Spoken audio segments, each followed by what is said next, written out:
What's the pain in me you wish you could heal?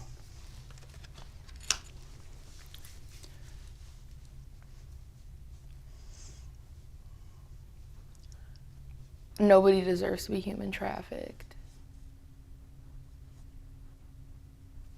I honestly can't even begin to imagine the kind of lasting effects it can have on your mental health, how you trust other people, how you view certain things that you see, like for example, like watching movies and having to watch uncomfortable scenes in movies, and having to hear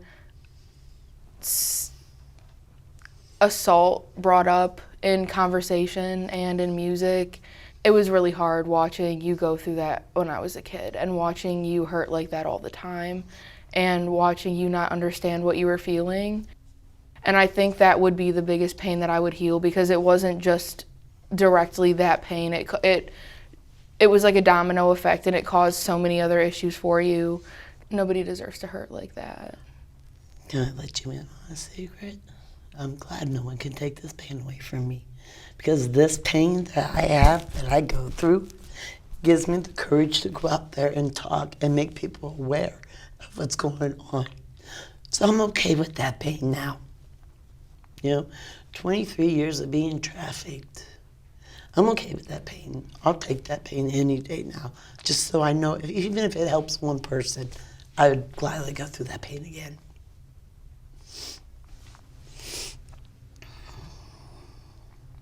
What exactly made you want a good relationship with me and my brother and my side of the family?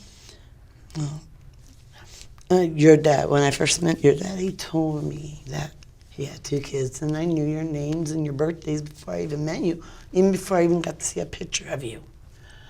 And because of me being trafficked, and I was in a bad situation with my first husband and what he did, I gave my 2 girls up to be adopted and let my son go back to California to his dad.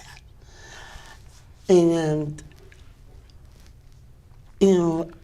at first I felt bad that I was like betraying them because I was loving you guys, but I wanted to make it work. And that's when I looked at and I said, you know what?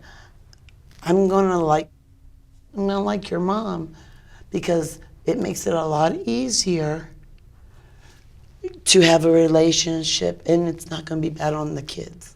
Right. And for the most part, for the last 14 years or so, me and your mom really do get along. We have our opinions about certain things, but everybody does. That's always something everybody says. Yes. Oh, your stepmom and your mom are doing that this weekend. They're friends. I'm just like, yeah. When you guys were younger, someone says, it sounds like a Jerry Springer show that her mom and you are friends and you guys go shopping.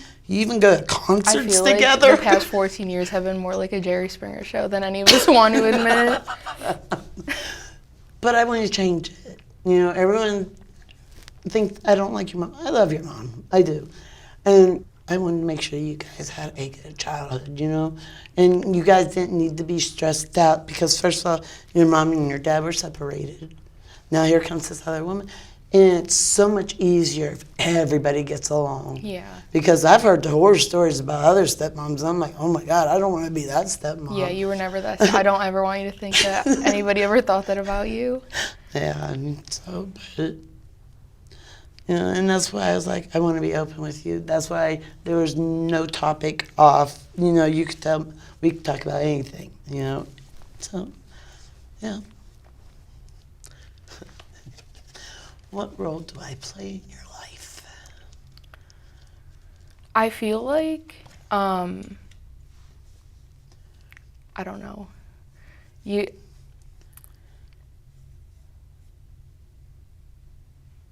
You're like a second mom and a friend.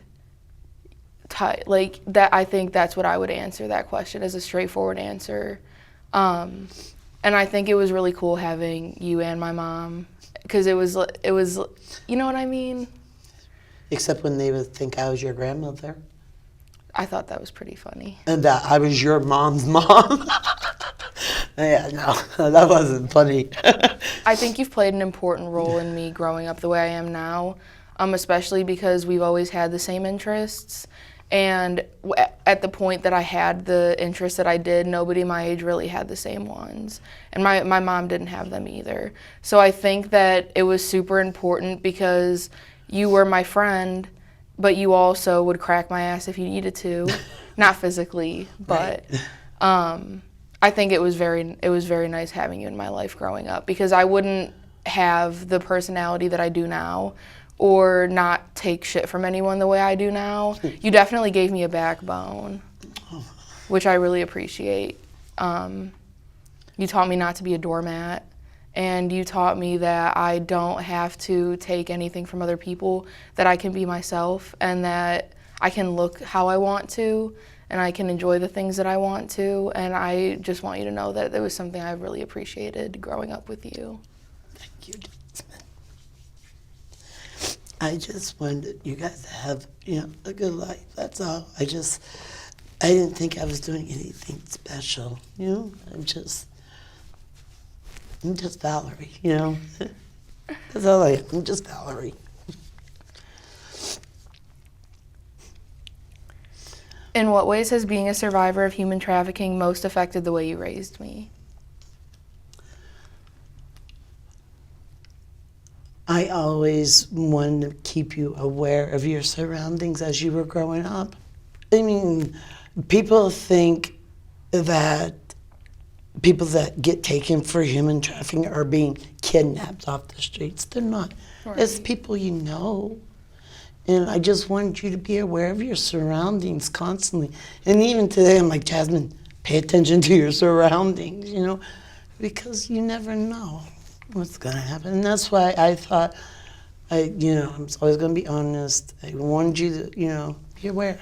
Just be aware. And I know there was a couple times you couldn't understand why I would, tell a guy to stop looking at you and stuff. But it was because I wanted to protect you. I want to protect all my kids, because no one needs to go through what I went through. It's the most horrible thing ever. I'm going to do what I can to try to make this world a better place, because for a long time, being trafficked, this world an ugly place. I had to do a lot of stuff, and all of it was illegal. So the only thing I can do now is try to help people, and, Yeah, that's it.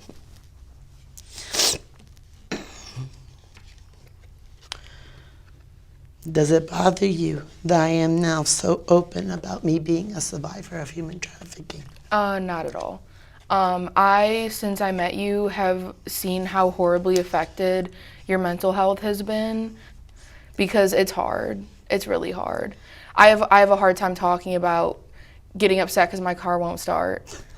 You know what I mean? For you to take something to that extent and run with it in such a positive way and come from such a dark place of hurt and pain and turn it into what you have, I think is amazing. And so no, it does not bother me. So now do you understand why I was always on you about social media and making you believe I hacked your accounts to see what you were doing? Yeah.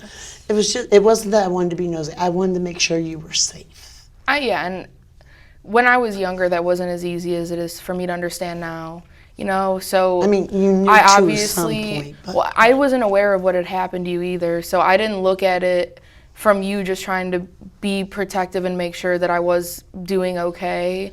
I was obviously just 13, and I was like, this is ridiculous. That's a little ridiculous. But now that I've gotten older and looked back on it, I understand that what you were trying to do wasn't out of a place of just you being overprotective, and yeah. You have grown so much, sweetheart, just to hear these words.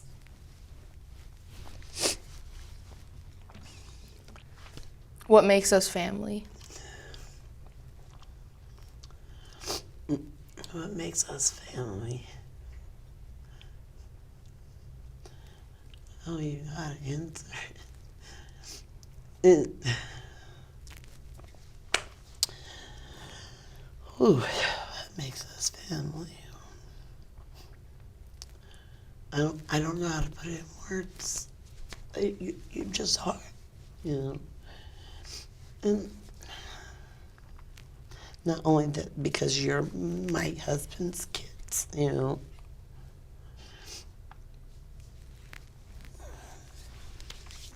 Just,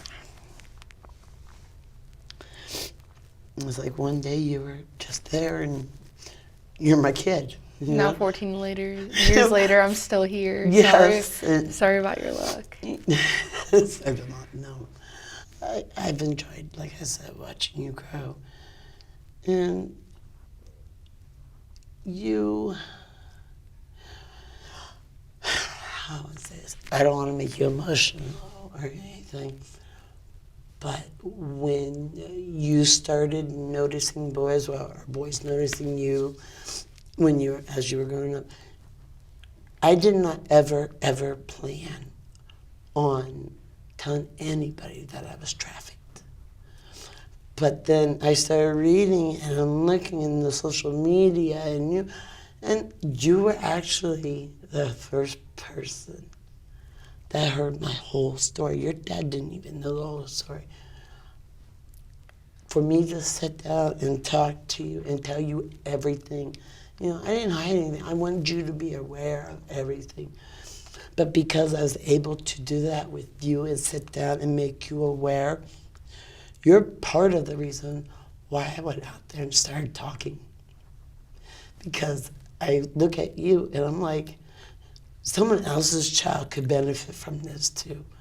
So I'm forever grateful to you for you didn't even realize you had helped me, but you did.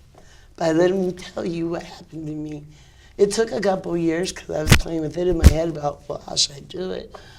But yeah, you were the first person I told my whole story to, and I seen that it helped you, and I'm like, well, hey, I need to do this. This is what the purpose of life is for me. Yeah. So thank you for letting me be in your life and for you to listen when I talk to you. You know, I always thought maybe you would pop and say, well, I'm not listening to you because you're not my mom. Not once did you ever say that. But I was prepared for it, but you never said it. So I hope that I didn't embarrass you at all as you were growing up. And it wasn't meant to. It was meant to keep you safe. Yeah, you didn't embarrass me. Yeah, okay. But maybe you embarrassed me, but not in the same aspect. I definitely do. I very much appreciate everything that you've done for me growing up, and it never would have ever crossed my mind for me to tell you you're not my mom. That's just, it's mean, and you have done so much for me, and you've done so much for my brother and my dad and my mom, and I've always been proud to have you in my life and to get to call you my stepmom, definitely. I love you. I love you too. I love you so much, Jasmine. Thank you. Hey, do you need help having a difficult conversation with a loved one? Get the answers you need with the And Healing Edition. Find it at theskindeep.com/shop.